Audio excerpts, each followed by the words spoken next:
Hare Krishna. Welcome back to this learning of the Gita Mahatmya verses.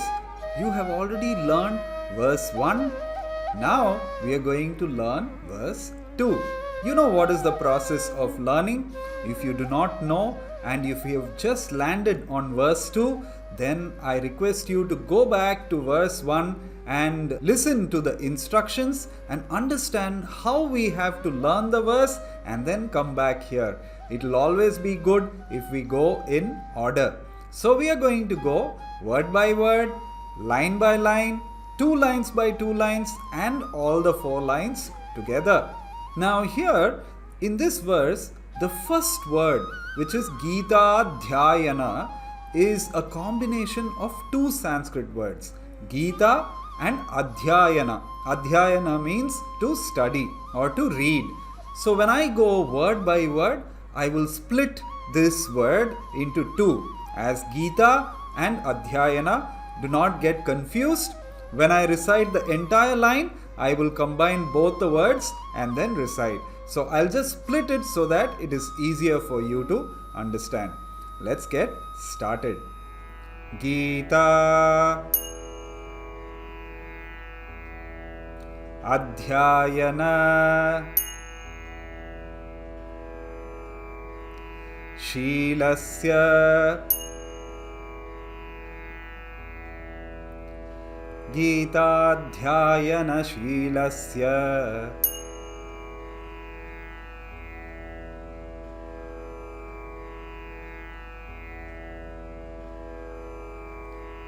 Pranayama Parasya Cha Pranayama Parasya Cha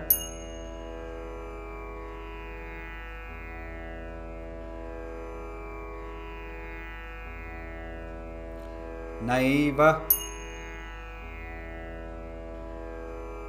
Santi Hi Papani Naiva Santi Hi Papani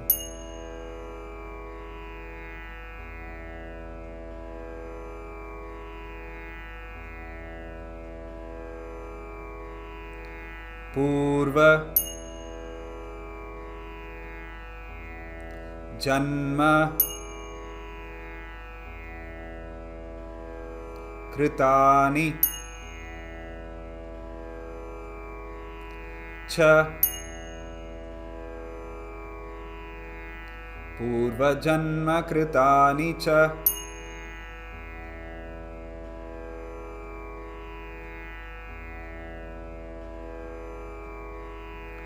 Gitadhyayana Shilasya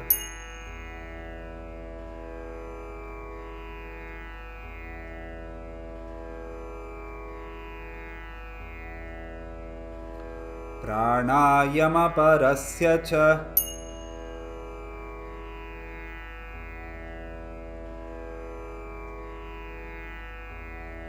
Naiva Santi Hi Papani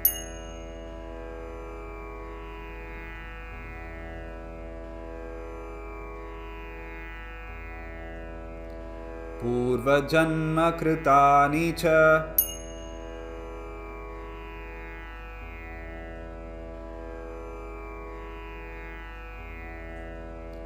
Gitadhyayana Shilasya Pranayama Parasya Cha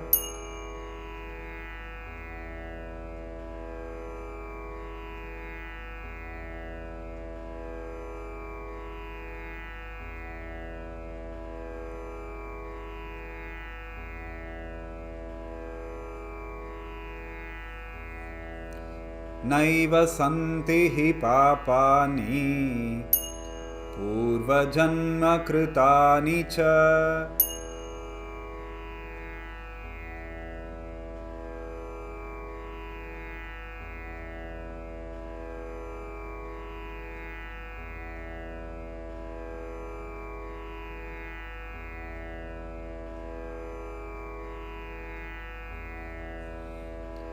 गीताध्यायनशीलस्य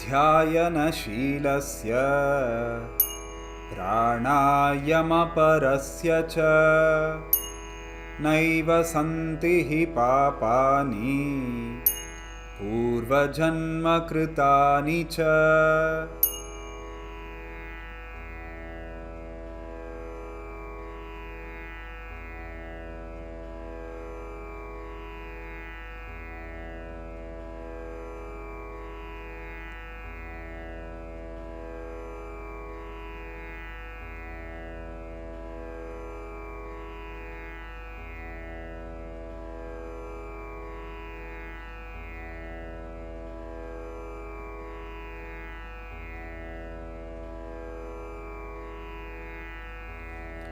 गीताध्यायनशीलस्य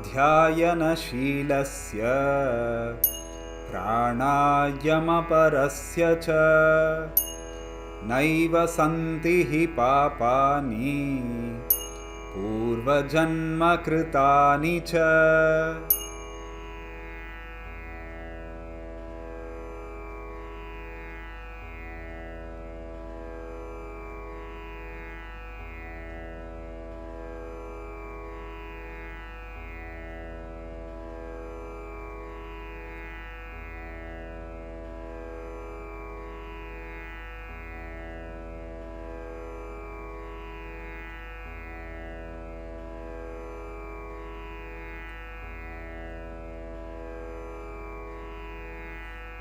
गीताध्यायनशीलस्य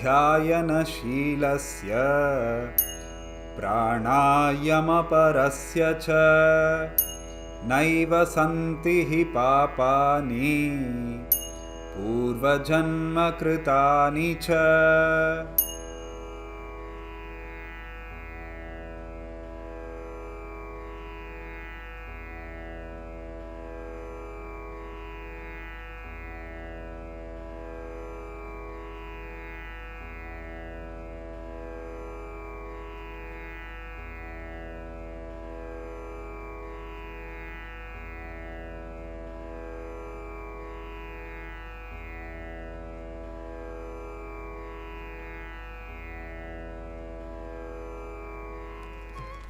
Wonderful. So you have learned the second verse of Gita Mahatmya. You're inching towards completing all the 7 verses.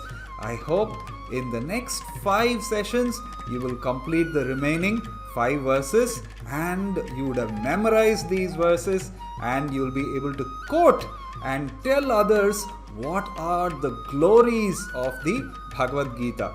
Before I wind up, let's take a look at the meaning of this verse.